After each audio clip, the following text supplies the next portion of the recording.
All right. And we're back. We've been gone for a long time. You dropped that. We're going to be making some changes. Obviously, you can see, well, not that you could see before, but there are less members now. There are only 3 of us, and we're going to be changing what we talk about. Not going to be doing pop culture. Not going to say we're not going to do it anymore, but it's not going to be our focus anymore. We're just going to kind of just have conversations and hope that you enjoy. Damn, man, I feel bad for blind people. Now they could see us. Yeah. So, I guess we'll do introductions, right? My name's Adam. My name is Mitchell. My name is Jordan. And we are You Drop That. And we hope that from this day forward, you guys enjoy us.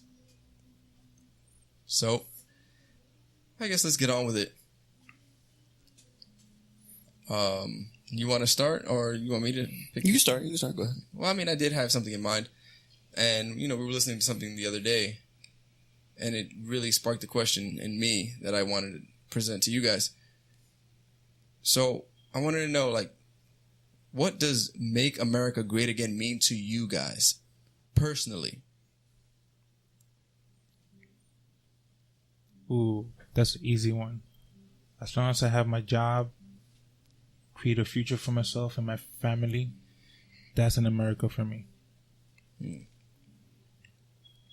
feel like making America great again means being prideful of the country that you're in and the values that this country upholds. All right. I guess, well, for me, Make America Great Again is just, it's a place you can come with nothing and leave with something. A place you can be proud to be from. And yeah, I think that's that's the core of what that saying means to me. So. And prideful. Because you see a lot of mixed culture people that say you're born here in America, but your family, your nationality is, let's say, Hispanic. You won't hear them saying, oh, I'm American.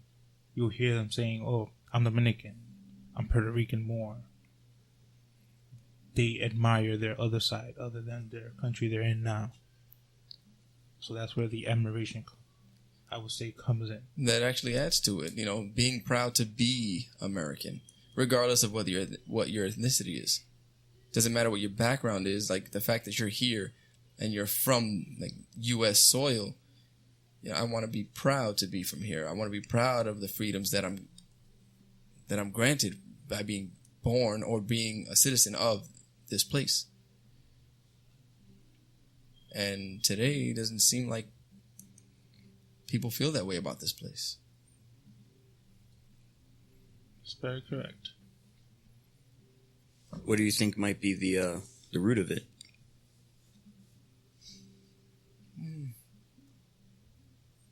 I don't think I can identify the root, but there just seems to be a lot of separation, based on race, color, class, things that people shouldn't really be focusing on, but are. And I mean, I wish it wasn't like that, One point you could point out would be the way it's run, who's running it, and the government behind it. There's always a political aspect to it also. So you're saying there's always an agenda? Yes. It just feels we're living in somebody's agenda nowadays. So are you saying that it seems like they want us to be against each other? I need to stop saying it sounds crazy. Call me conspiracist theory, but I feel like we're puppets in a show from a puppet master or multiple puppet master, who knows?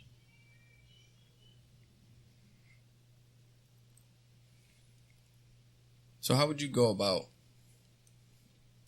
making our societies act as like be more, stand together more? You could kind of say organization, how back in the days we started the whole Constitution. That was kind of like the foundation to create something good. Nowadays, it doesn't seem like that Constitution is there anymore. Or that foundation, whether it's the Constitution or whatever it is gone. So basically, like, the values that we once lived by are no longer the things that are holding up society. Correct. That's how I feel. That's fair. I mean, I think the values are still there. It's just a lot of people were just kind of lost on how to implement those values. Because a lot of people's perspectives of what it means to live free are kind of blurred right now. And I think a lot of it has to do with just conditioning. A lot of people have been conditioned to live a certain way, whether it be through welfare, food stamps, job opportunities, where you go for schooling. We're all conditioned to live life a certain way, and at a young age not being taught that there are other options to do things.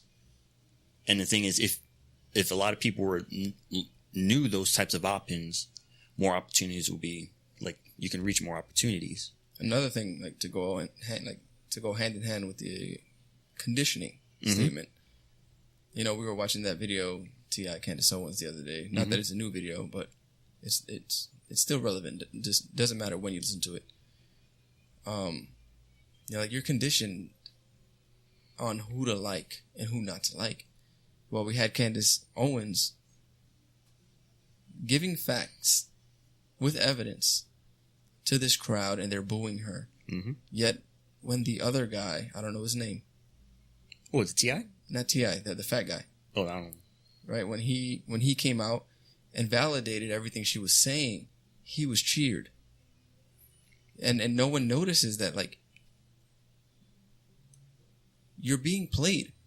You're being told not to like one person, but it's okay to like this person. And if these two people say the same thing, the same exact thing, you like one and dislike the other. That doesn't make any sense, but yet no one opens their eyes to it. That's where you could kind of point there's a hidden agenda. It's not even just that. Like, we're living in a society now where people are idolized. People are idolized to a point where the public would rather view a celebrity's point of view as opposed to a politician's point of view. And then certain politicians are deemed celebrity status. So it's coming to a point where who's the more popular, like, you know, political figure. Like, if you notice it, like, ever since, like, Bill Clinton was the cool president. People say, oh, Bill Clinton is the first black president. That is what they say. Why? Because he's cool. He wears shades. He played the saxophone. He upholded this type of personality, like a celebrity. So people tend to, at the time, like him. Same thing with Obama. Obama was cool. He was on Saturday Night Live. There was memes about him. You know, he seemed like the everyday person. But then you got someone else, like, say, like Trump, who was not necessarily like that at times. Like, don't get me wrong. He did have, like, a reality show. He has done all these products and stuff, but it comes to a point where some of the things he says, it's for the good of the country. But since he has this, like, figure of someone not to be liked, people don't listen. Similar to, like, someone like Candace Owens, where she can make her points, and the points are based off fact. This is not even opinions anymore. This is just facts. And since it's coming out of her mouth, people don't want to hear it. It's this funny thing, like, when, you know, if we hone in on Trump for a moment, like, for people not to realize that they're being played, you guys all loved Trump for years until he ran for president. How does it make sense now not to like him if forever he was loved? That doesn't make any sense. It doesn't. So why go with it? Why not just form your own opinions, your own theories, your own ideas? And that's the thing that's kind of hurting everyone, is that no one's forming their own opinions. If you don't like the guy, or you don't like anyone in general, just make sure you don't like them for your own personal opinions. Not because someone on TV told you, not because the news is telling you these things. Like, you should have your own genuine opinion on someone. And it just kind of sucks. Because we're letting the media control our thoughts now. We're letting the media tell us, what to think, while at the same time, we don't do our own research. No one's really doing research anymore. And that's kind of what's really like splitting the country apart, is that we're just allowing the media, like the face value media, like make our opinions for us. Oh, that you shouldn't like that person. Why? Because he said something sexist that one time, like 15 years ago. Oh, well, fuck that guy. But what if he's trying to do something that's to help us out? What if, a policy, he's trying to make a policy where more jobs are here as opposed to outsourcing to other countries? How is it that all these other countries get more jobs or get the jobs that we can do here? And then I can't get a job because it's outsourced to like India or whatever? And he's trying to change that. But since he did that thing 15 years ago, oh no, fuck him. And it goes on both sides. And then you have these other, people. It's like, oh, well, we're going to bring up, I don't know, something so like the government can give us money or stimulus checks or this and that. But then it's like, why would someone not want the opportunity to make something of their own? Why you got to worry so much about the government giving you money? The government doing things for you. I mean, I understand those things are in place for people who seriously need help. I mean, I understand there should always be some type of thing there to help someone who truly needs it. But for you to rely on it to a point where you don't do anything for yourself, like, come on. It just seems like they're trying to make you rely on them to the point that you become stagnant and you don't want to move for yourself anymore because you know that you can just get from them. And exactly. You can live a mediocre life off of them, or you can live off of them while doing under the table things, underhanded things, sell drugs, do this, do that. Mm-hmm. Maybe we're talking from where we come from because of what we see. Yeah. But it's a real thing. It's a reality. A lot of people from where we come from, they'll live off of the government and make money in underhanded ways. There's no reason for us to see Porsches parked outside the projects. But we see it all the time. Mm-hmm. All the time. It's a regular occurrence. There's no reason for us to see someone walking out of the projects with a giant $3,000 chain on their neck. That doesn't make any sense. But we see it all the time. And it comes from that. It comes from the fact that they'll sit there and rely on the government, right? They get this cheap housing, do their, illegal things on the side, and just live this basic life. Why? Because they don't want to lose the perks that they have from living off of the government. They don't want to go and strive for more. Because why strive for more when I have all I need? Or you're told that's all you need. That's another thing, yeah. Like you're told, oh no, you're fine. It's like, no, I'm not fine. I didn't really go off there, right? Like off topic too much. No, right? it's all together. All right. And they also, by giving you all of this, they're limiting you not to want more. They're trying to make it where it's minimal for the government not to sacrifice a lot to give to you, but not enough where having you wanting to want more, having you chase a dream where you want a mansion, then hit that $1 million mark. Or even just have a big house. Yeah. But what were you talking about, Mitch, the other day? You were telling me how back in the day you could work that part-time job and pay for your schooling. Mm-hmm.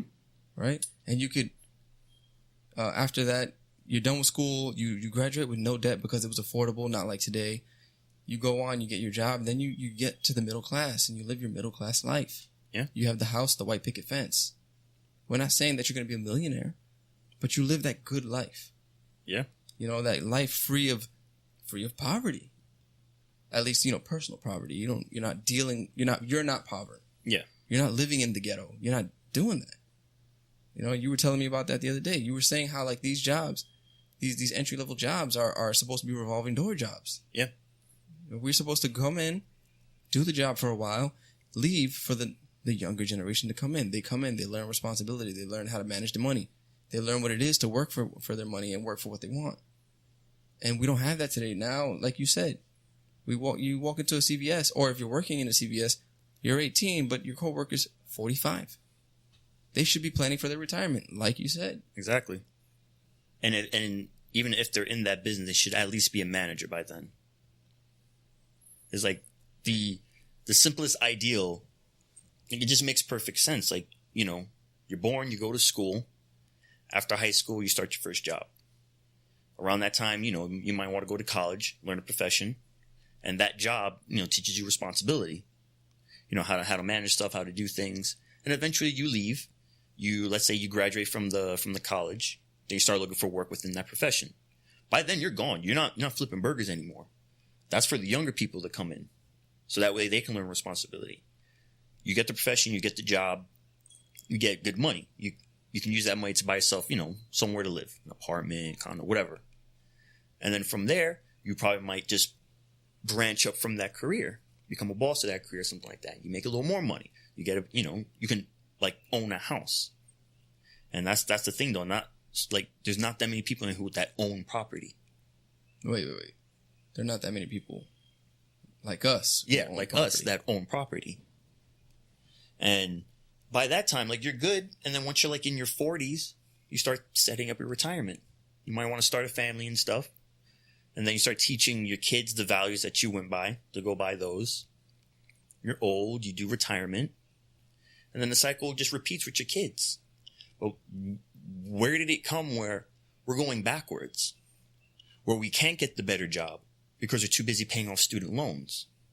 And then since we're paying off student loans, that money that we could have used, that's going to the student loans, could have been saved up to buy the house, to buy the car that you need, or to help fund your kids. But no, it's on the student loans and shit. Then you get stuck in these freaking jobs till you're 40 and stuff, these low-end jobs that now you're taking up space for the kids. Now these kids can't find jobs. Mm-hmm. It's why ain't you doing it? There's no jobs. No one's hiring. No one's hiring, so they end up selling drugs or, doing entrepreneur work, hustling. And to add to that, because of the way things are now, the kids get into these entry-level jobs when they do, and they end up just helping their household. Exactly. Because the parents, even with their 2 jobs apiece, are struggling. Mm-hmm. So they have to then take their little part-time job, their little $200, and help out their parents. Exactly. And I'm sorry, but, we all live in a generation of people, and, within, where we live, where it's I'm 20 years old, and I'm helping with the rent for my parents. Sometimes there's people that are 20 years old and they're paying the majority of the rent for their parents. How the hell do you expect me to grow and live my own life if I'm too busy still supporting the household? Now, that's nothing against the parents, but what happened along the way that caused that? That people now, their lives are starting later because they're too busy stuck at home. You ask any person who's made it, any celebrity who's successful, a lot of times if they did go to school, the parents are you don't have to pay any rent, stay here with us, just focus on the school. So all that money gets saved up and they can go do what they got to do. Whether it's school, trade school, whatever you want to do, or just some weird passion project that you believe is going to land you that good living. Yeah, but nowadays, we're stuck. We're stuck helping each other out. And then you tend to wonder, why is it that these people get to make it and I didn't? Well, there's a little more obstacles in the way. Now, don't get me wrong, though. That shouldn't always be an excuse. That should not always be an excuse. I understand that there are things that happen in individual lives that are not fair. You're born into this type of family. You have to go through this. That's understandable. But I think what we're trying to say is that something happened within the system of this country that's causing people to develop later in life. Then they're becoming resentful. Then they're becoming stressed and pissed off. Well, is it people or is it minorities? Because as far as the minority thing goes, we focus in on the black community and the exclusion of the father. Yeah. right? That right there, especially with males, it would stunt their growth. Definitely would. You know, and it leads them to a place of confusion at certain points in their life. Mm-hmm. And you know, it's a really sad thing, and it's something that shouldn't be going on. It shouldn't be incentivized. Single motherhood should not be incentivized. It shouldn't be encouraged. No, like it just shouldn't, and it's not right, and it's something that really needs to be addressed. Yet it's not being addressed. People overlook it. The thing is, people overlook it because a lot of people don't want to be seen as, oh, so you're not down with feminism. You're not down with. It's like, no, it's not about that. It's not about that at all. It's about saying that you need both parents in the household for this child, because once you got a kid, it's no longer about you. It's about the kid. But then we got shit in place where women can actually get more money from the government if they're a single parent. So then they're encouraged to be like, well, I don't need you. I can live a better life without you. Which just encourages the two people not to, like, solve their problems. So little arguments turn into big arguments, turns into get the fuck out the house. I don't need you.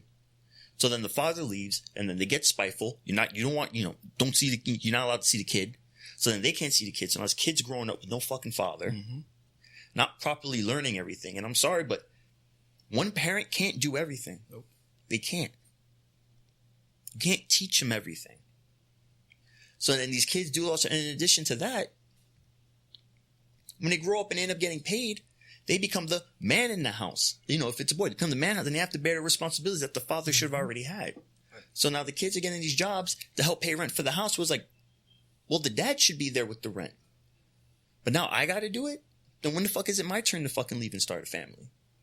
At the same time, and by the same token, while this is all going on, the father has to pay most of his earnings in child support, which a lot of times leads to them committing crimes. Yep. Why? Because they can't make it on their check anymore.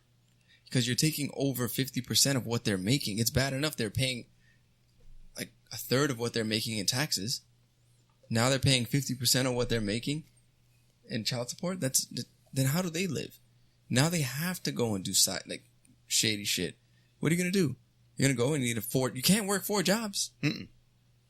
So what do you do? And the worst part about it is that most of the time they still can't even see the kid. Yeah, that's another thing. It's like I'm getting all these funds taken out of me for this child, and I'm only allowed to see them once a week for like 2 hours. If that. It's like, what's going on here? So now the kid's not getting the proper like exposure from the father.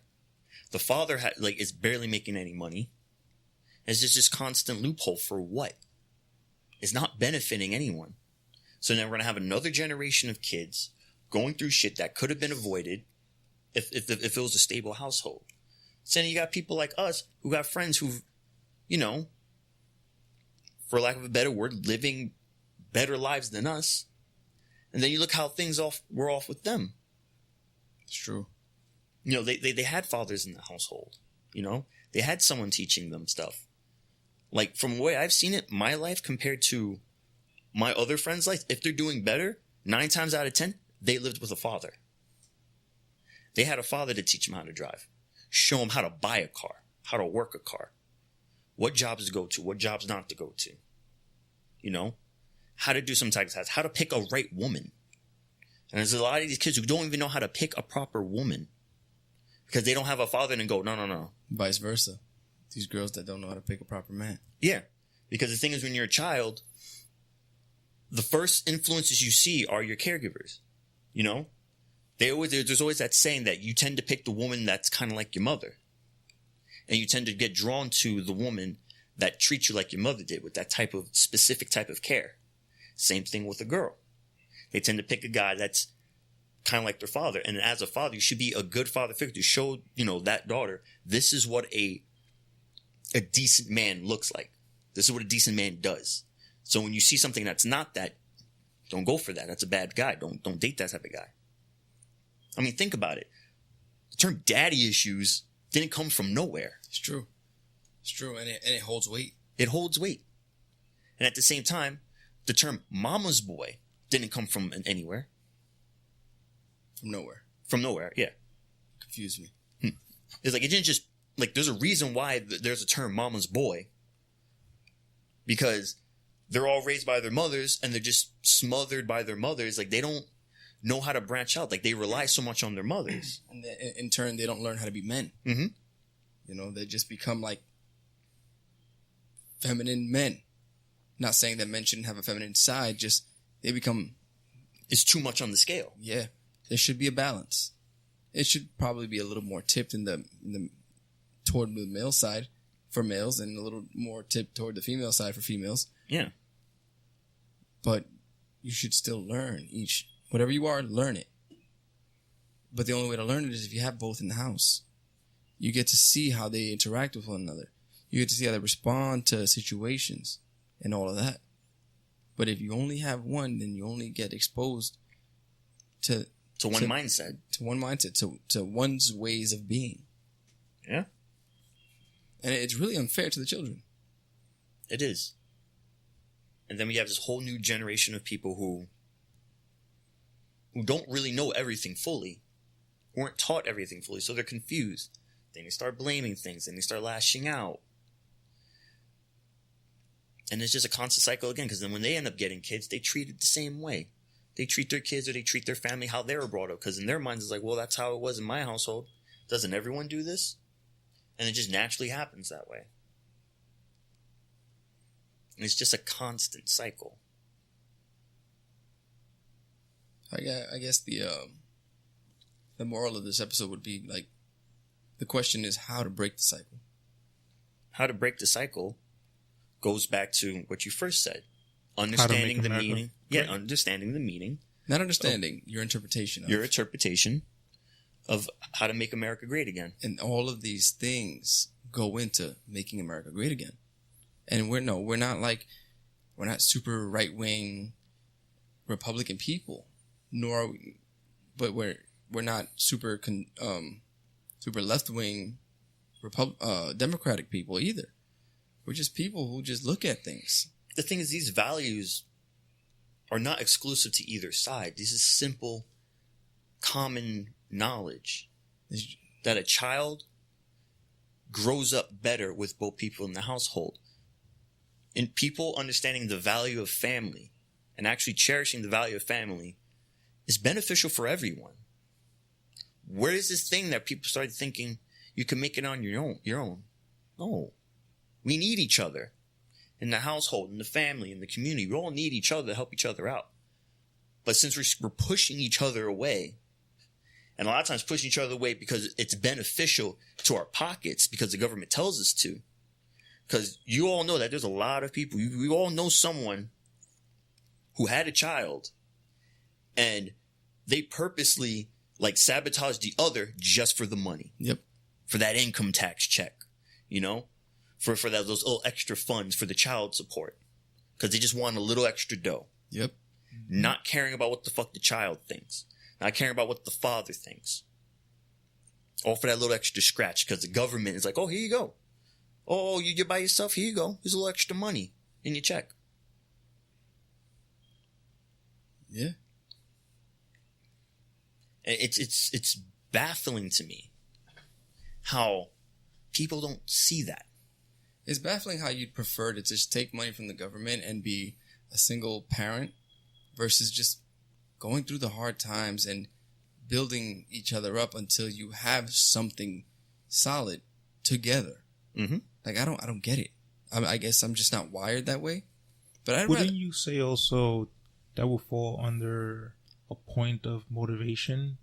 Maybe that person just doesn't have that motivation to just go beyond. Well, a lot of that motivation comes from the parents, and just live off the basics. Well, we had a conversation about motivation the other day. Yep. And motivation is not something that you just have.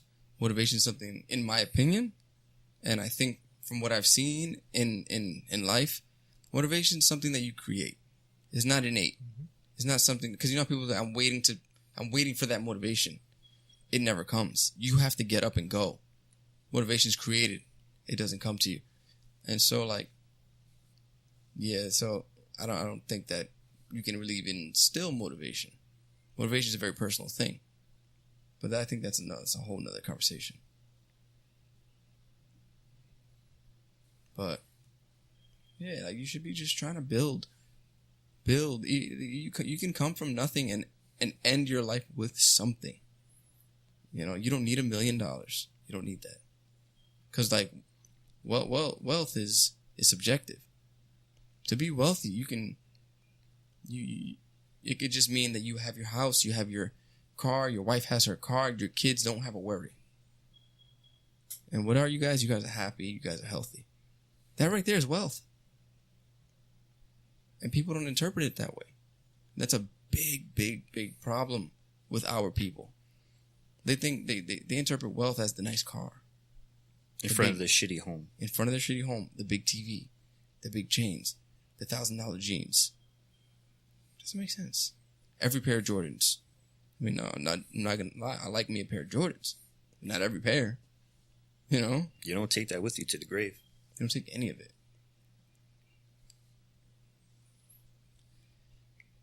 It's like a quote somebody told me one day. Life is hard, and then you die. Simple as that. Kind of gives weight to Jordan Peterson's thing about, you know, it's not about happiness, it's about suffering. Yeah. Life is suffering. Life is suffering. And the thing is, despite all that suffering, you know, at least you did something with it. Because suffering is going to come regardless. Like, guaranteed. It's about finding comfort in that suffering. Exactly. And if you can find comfort in that suffering, you will thrive. You will succeed. I feel like that's a good way to end it. You want to... I signed this in. You want to sign us out? Yeah. This was a good one. This is You Drop That. We'll see you next time. Peace.